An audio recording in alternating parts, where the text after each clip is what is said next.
রাজৌরিতে তাজা গোলা উদ্ধার, নিষ্ক্রিয় করল ভারতীয় সেনাবাহিনীর বম্ব ডিসপোজাল স্কোয়াড। পুঞ্চে নিয়ন্ত্রণ রেখার কাছে একটি বাড়ি থেকে মর্টার উদ্ধার হয়।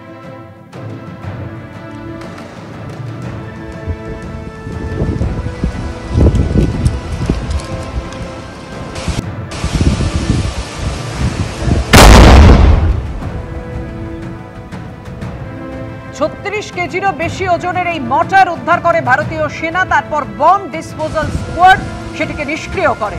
পাক সেনার ছোড়া গোলায় প্রচুর ক্ষয়ক্ষতি জম্মু কাশ্মীরের রাজৌরিতে।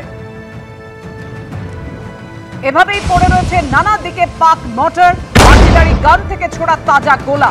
অসামরিক এলাকা থেকে পরিষ্কার করার কাজ শুরু করেছে ভারতীয় সেনাবাহিনী।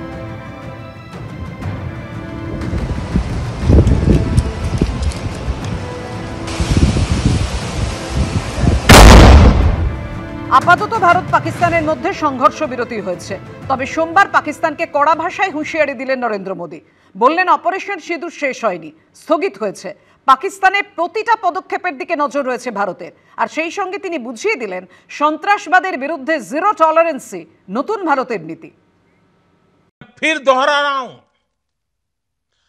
हमने पाकिस्तान के आतंकी और सैन्य ठिकानों पर अपनी जवाबी कार्रवाई को अभी सिर्फ स्थगित किया है। পাকিস্তানকে হুঁশিয়ারি দিয়ে প্রধানমন্ত্রী সাফ জানিয়ে দিলেন অপারেশন সিঁদুর শেষ হয়নি, স্থগিত হয়েছে মাত্র। বুঝিয়ে দিলেন পাকিস্তান সুদূর হচ্ছে কিনা তার উপরে নির্ভর করছে মার থামবে কিনা। आने वाले दिनों में हम पाकिस्तान के हर कदम को इस कसौटी पर मापेंगे कि वो क्या रवैया अपनाता है। भारत की तीनों सेनाएं, हमारी एयरफोर्स, हमारी आर्मी और हमारी नेवी, हमारी border security force BSF, Bharat के अर्धसैनिक बल अलर्ट पर है। सर्जिकल स्ट्राइक और एयर स्ट्राइक के बाद ऑपरेशन सिंदूर आतंक के खिलाफ भारत की नीति है। Pahalgam terror attack to Sindoor operation to ceasefire, there are many questions in the minds of our people.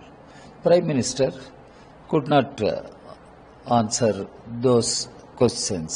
For instance, how the terrorists entered and attacked civilians in Pahalgam. Operation সিঁদুর শুরু হওয়ার পর প্রথমবার জাতির উদ্দেশ্যে ভাষণে নরেন্দ্র মোদী বুঝিয়ে দিলেন নতুন ভারতের নীতি কি।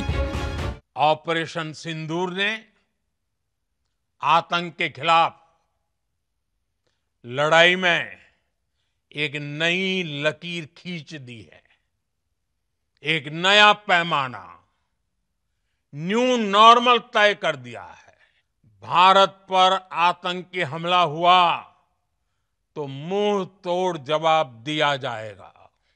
हम अपने तरीके से, अपनी शर्तों पर जवाब देकर रहेंगे। हर उस जगह जाकर कठोर कार्रवाई करेंगे जहां से आतंक की जड़ें निकलती हैं। পাল্টা কংগ্রেস মনে করিয়ে দিয়েছে 1971 সালের যুদ্ধের কথা। ইন্দিরা গান্ধীর হাতে পাকিস্তানের দুটুকরো হওয়ার প্রসঙ্গ। आज पूरा देश इंदिरा जी को याद कर रहा है और कह रहा है इंदिरा तेरी फिर याद आई। याद कर रहा है निक्सन के उस व्यवहार को, जब बांग्लादेश का निर्माण किया था इंदिरा जी ने, तब इंदिरा जी ने कैसी दृढ़ संकल्प के साथ निक्सन को जवाब दिया था।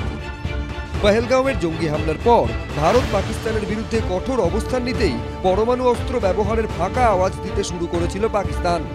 ये जो 130 एटॉमिक हमारे पास वेपन है, वो हमने सिर्फ मॉडल बनाने के लिए नहीं रखे हुए। পাল্টা মোদী স্পষ্ট করে দিলেন পাকিস্তানের এই ব্ল্যাকমেল ভারত আর সহ্য করবে না। कोई भी न्यूक्लियर ब्लैकमेल भारत नहीं सहेगा। न्यूक्लियर ब्लैकमेल की आड़ में पनप रहे आतंकी ठिकानों पर भारत सटीक और निर्णायक प्रहार करेगा। পাকিস্তান শিক্ষা না নিলে তাদের জন্য অপেক্ষা করছে বড়সড় বিপদ, এটাই বুঝিয়ে দিলেন প্রধানমন্ত্রী। এবিপি আনন্দ।